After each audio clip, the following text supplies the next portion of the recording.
जय हिंद दोस्तों, मैं नाजिश फराज और आप देख रहे हैं the local journalist. The local journalist अभी मौजूद है उत्तर हावड़ा में, वार्ड नंबर 13 में है ना।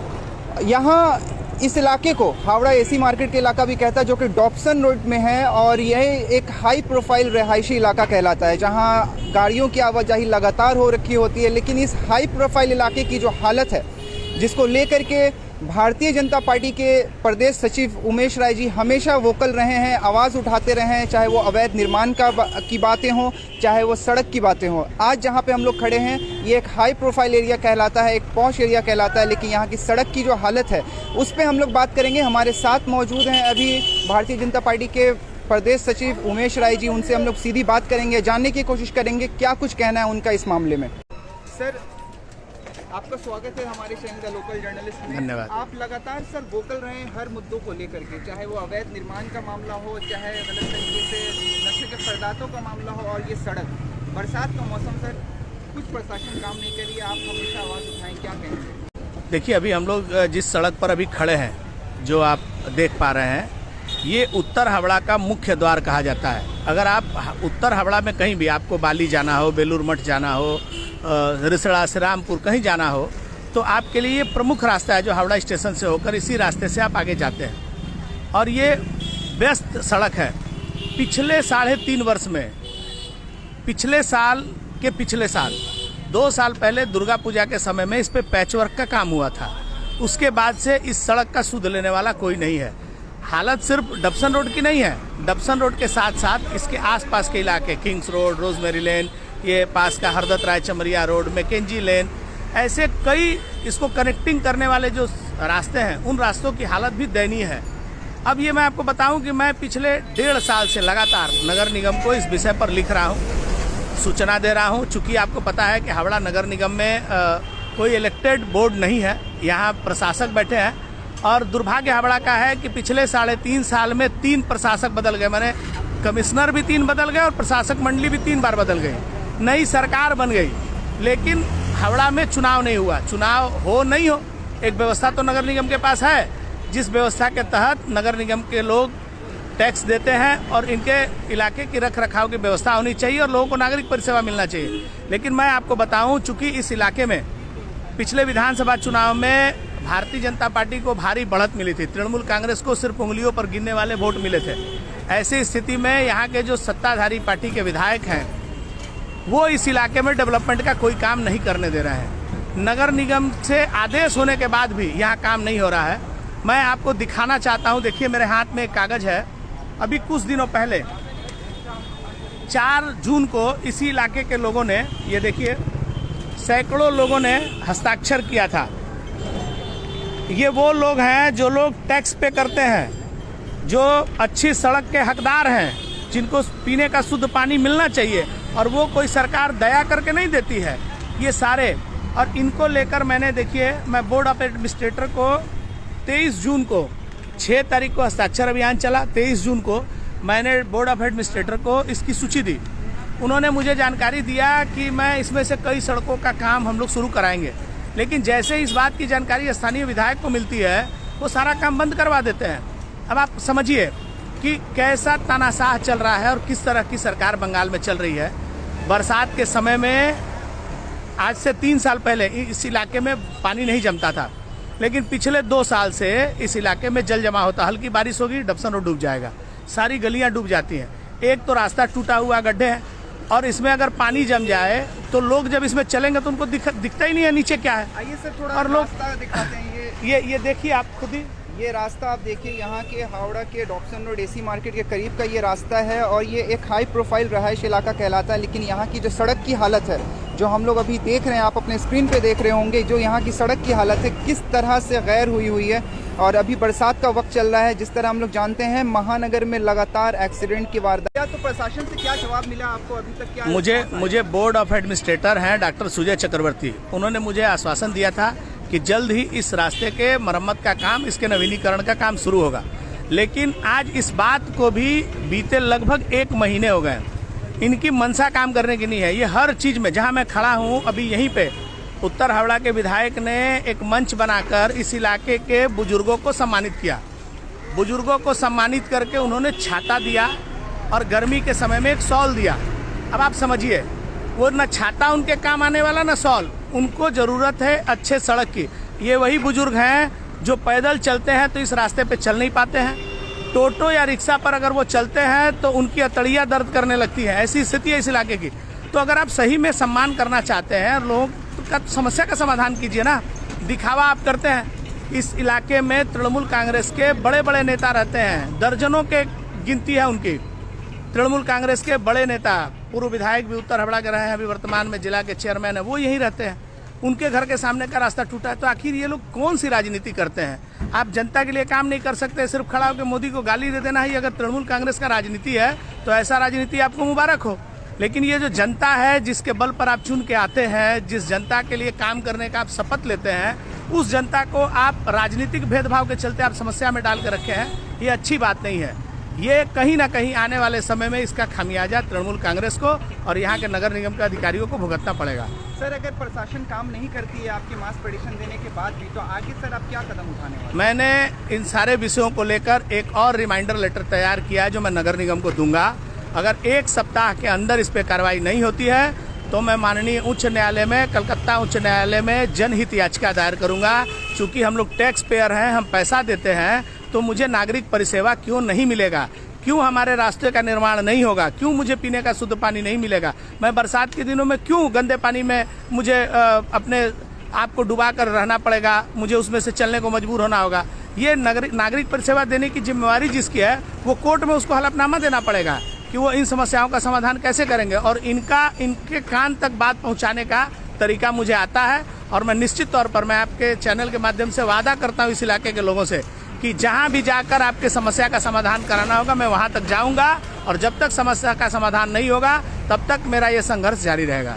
सर, आखिरी सवाल करना चाहूँगा। 21 जुलाई को मुख्यमंत्री ममता बनर्जी द्वारा धर्मतल्ला चलो शहीद दिवस में बुलाया गया। सर, इस पर आप विपक्षी मंत्री होने के नाते क्या कहना चाहिए?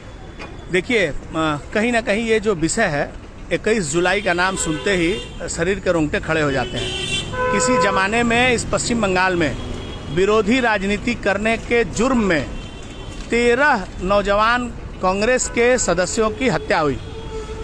युवा कांग्रेस का एक कार्यक्रम था जो सीपीएम के तानाशाह के खिलाफ वो आवाज उठा रहे थे। कलकत्ता में उनका आंदोलन था और राइटर्स बिल्डिंग के पास सीपीएम की सरकार के निर्देश पर उन पर गोलियां चलाई गई और 13 लोग शहीद हुए। स्वाभाविक रूप से उस समय भी पश्चिम बंगाल में लोकतंत्र नहीं था। लोकतंत्र को स्थापित करने के लिए यहाँ की तानाशाह सरकार के खिलाफ लोगों ने आवाज उठाया था। वो किसी भी पार्टी का झंडा उठा के अगर वो राजनीति कर रहे थे, मेरा उससे कोई परहेज नहीं है। लेकिन कहीं पर भी जब लोकतंत्र का गला दबाया जाएगा तो स्वाभाविक रूप से उसका विरोध होगा। तब जिन कांग्रेस के लोगों ने इसका विरोध किया था और सत्ताधारी पार्टी सीपीएम के कहने पर उन पर गोलियां चली और वो मारे गए। ममता बनर्जी जी तब यूथ कांग्रेस में थी। 98 के बाद जब वो तृणमूल कांग्रेस बनाई तो उसके बाद से उन्होंने शहीद दिवस तृणमूल कांग्रेस के नाम पर मनाना शुरू किया। लेकिन आप पिछले कई वर्षों से शहीद दिवस की झांकी देखिए। शहीद दिवस मनाने के लिए जो कार्यक्रम का आयोजन होता है उसमें नाच गाना होता है। मंच पर खड़ा होकर लोग सारा दिन मोदी को गाली देते हैं। अरे आप शहीद दिवस मना रहे हैं, जिन शहीदों को याद कर रहे हैं उनके परिवार के बारे में सोचिए। जिन्होंने उनकी हत्या कराई, जिस राजनीतिक दल के लोगों ने कराई, आप उनके खिलाफ कार्रवाई कीजिए, उनको सजा दिला दीजिए। लेकिन 21 जुलाई आता है तो ये बात जरूर उठता है कि जिन लोगों के आदेश पर कांग्रेस के युवा कार्यकर्ताओं पर हमला हुआ था, गोलियां चली थी, आज वो सारे के सारे लोग ममता बनर्जी की सरकार में सहयोगी हैं। और मुझे आश्चर्य होता है, ये तो मैं बड़े स्तर की बात आपको बता दिया। मनीष गुप्ता जैसे लोग, कई लोग जो सरकार में थे जिन्होंने आदेश दिया था गोली चलाने का, वो सारे लोग टीएमसी के या तो पदाधिकारी बने या मंत्री बने। और आज मैं जब अपने इस इलाके में जब सभा देखता हूँ, अभी कुछ दिनों पहले ही 21 जुलाई को धर्मतल्ला चलने के नाम पर एक सभा का आयोजन हुआ था। जब मैं उस सभा पर मंच पर लोगों को देखा तो उस मंच पर वो लोग थे जो 21 जुलाई को जब गोली चली थी तब सीपीएम पार्टी के नेता हुआ करते थे। ये वही सीपीएम के लोग जिन्होंने लोकतंत्र का गला दबाने का काम किया, लोगों के मताधिकार को रोकते थे, लोगों को वोट नहीं देने देते थे, कल कारखाने बंद करा देते थे, उनके मिचिल में नहीं जाने पर लोगों का रोजगार छीन लेते थे, जो लोग विरोधी राजनीति करने वालों का घर जला देते थे, उनके तालाब में जहर डाल देते थे, उनके फसलों को जला देते थे। आप सत्ताधारी सीपीएम को अगर वोट नहीं देते थे तो आप चुनाव में खड़ा होते थे तो आपके घर में कफन भेज दिया जाता था। आज तृणमूल कांग्रेस उन लोगों के भरोसे राजनीति कर रही है। 13 नंबर वार्ड में आपको मैं कई एक फोटो और नज़ारा दिखा दूंगा जिसमें आप देखेंगे कि मंच पर खड़े हुए लोग सारे के सारे लोग वामपंथी सीपीएम के लोग हैं। यहाँ तृणमूल कांग्रेस का झंडा उठाकर टीएमसी के वक्त की बात बोलने वाला कोई साधारण व्यक्ति इनको नहीं मिला है। सारे लोग जो उस समय के विधायक थे वो इनके दल में हैं, जो सीपीएम के मेयर थे वो इनके दल में हैं, उस समय के बूथ लूटने वाले सारे सीपीएम के गुंडे इनके दल में हैं। और आज वो शहीद दिवस की बात करते हैं। जिन्होंने मारा, जो हत्यारे हैं, वही शहादत दिवस की बात करते हैं और श्रद्धांजलि देंगे। ये तो आश्चर्य की बात है। मुझे आज तक समझ में नहीं आ रहा कि राजनीति करने के लिए लोग अपना जमीर कैसे बेच सकते हैं। भारतीय जनता पार्टी पश्चिम बंगाल प्रदेश सचिव हैं, उनसे हम लोग सड़कों के बारे में बात कर रहे थे। आपको मैं एक बार यहाँ की झलकियाँ दिखा दूँ कि ये जो रास्ता है, ये रास्ता हावड़ा की तरफ से आता है और सीधे ये पिलखाना होते हुए सालकिया की तरफ जोड़ता है। लेकिन यहाँ के रास्ते को अगर आप देखें तो आपको मैं दिखाने की कोशिश करूँगा। ये पैथोल्स आप देख सकते होंगे। ये सिर्फ ये नहीं,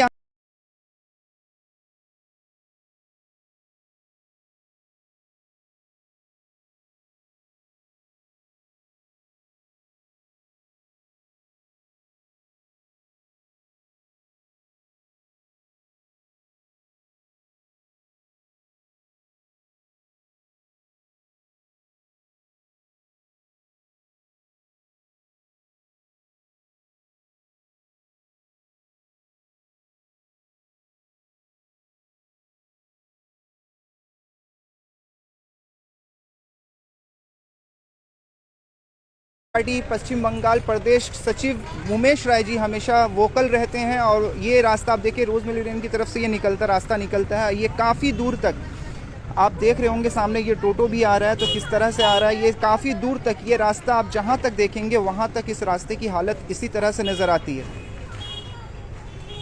ये पूरी तस्वीर जो अभी मैं आपको दिखा रहा हूँ, ये उत्तर हावड़ा 170 कॉन्स्टिट्यूंसी की है। ये लगातार पश्चिम बंगाल में हो रहे सड़क हादसे सिर्फ इस चीज़ को लेके कह दिया जाता है कि मौसम ख़राब है, बरसात की वजह से एक्सीडेंट हो रहा है। प्रशासन कहती है ओवर स्पीड की वजह से एक्सीडेंट हो रहा है। मैं आपको बताता चलूँ, आज से 2 रोज़ पहले शनिवार रात 12 बजे सलब ब्रिज पे एक हादसा हुआ, जिसमें डूमजर पुलिस ने काफ़ी आसानी से ये कह दिया कि ओवर स्पीड होने की वजह से शायद ये हादसा हुआ, जिनसे उन लोगों की मौत हो गई। दूसरी वजह ये बताई गई कि मौसम ख़राब होने की वजह से हो सकता है उनकी बाइक स्किड कर दी गई। लेकिन जो उस मुद्दे में जो सबसे बड़ी वजह थी, जो सबसे ख़ास वजह थी, वो उन लोगों ने नहीं बताई कि जो सलब ब्रिज है, उस ब्रिज का रास्ता इतना ख़राब है कि अगर आप वहाँ से बचने के लिए थोड़ी भी जगह लेते हैं तो आपके साथ हादसा हो सकता है। वहाँ का जो वॉल गार्ड है वो इतना नीचा है कि अगर आप किसी दुर्घटना का शिकार होते हैं तो आप ऊपर ही नहीं बल्कि सीधे नीचे की तरफ गिर जाएंगे। चालान जो हम लोग देते हैं, जो फाइन्स हम लोग भर रहे हैं ट्रैफिक नियमों का पालन ना करने की वजह से, जो चालान हम लोग भर रहे हैं अच्छे सड़कों के लिए, वो चालान का पैसा आखिर जा कहाँ रहा है? और अगर जा रहा है तो रास्ते हमवार क्यों नहीं हो रहे हैं? इस तरह की बातें, इस तरह के सवाल लगातार प्रशासन की तरफ उठ रहे हैं। पश्चिम बंगाल भारतीय जनता पार्टी के विपक्षी नेता उमेश राय जी हमेशा इस तरह के सवाल लेकर के सामने आ रहे हैं। उनका ये साफ कहना है कि जो टैक्स पेयर हैं, जो टैक्स देते हैं, उनके पैसा का इस्तेमाल कहाँ हो रहा है? सड़कें क्यों नहीं बनाई जा रही? इस तरह के हादसा लगातार क्यों हो रहे हैं? और अगर सड़कें बनाई जाती हैं तो वो इतनी जल्दी ख़राब क्यों हो जाती हैं? उसको किस तरह से रिपेयर किया जाता है जो इतनी जल्दी ख़राब हो जाती है? बहुत सारे सवाल लगातार सरकार पे उठाए जा रहे हैं और सरकार उस पर काम करती हुई नज़र नहीं आ रही है। जो तस्वीरें अभी हमने आपको अपने चैनल के माध्यम से दिखाई, वो अपने आपने साफ देखा होगा किस तरह की यहाँ की सड़कों की हालत है, जिसकी वजह से बड़े बुजुर्ग को चलने में दुश्वारी होती है, गाड़ियों की आवाजाही में दुश्वारी होती है। जब बरसात होगी, जब बरसात हो जाएगी तो उसके बाद ये रास्तों में जो जहाँ आप अभी गड्ढे देख पा रहे थे वहाँ पानी जमा हुआ दिखाई देगा, जिसकी वजह से काफ़ी सारे नुकसान लोगों को झेलना पड़ता है, काफ़ी सारी परेशानियों से गुजरना पड़ता है। इन्हीं सारे सवालों के साथ द लोकल जर्नलिस्ट आपके साथ फिर से जुड़ेगी, नए मुद्दे के साथ, नए पब्लिक बेनिफिट्स के इशू के साथ, ताकि आपके मसले का हल द लोकल जर्नलिस्ट के माध्यम से किसी तरह निकल पाए। फिलहाल के लिए नाजिश फराज को दे इजाज़त। देश और दुनिया की ताज़ा खबरों के लिए बने रहें द लोकल जर्नलिस्ट के साथ, देखते रहें द लोकल जर्नलिस्ट। धन्यवाद।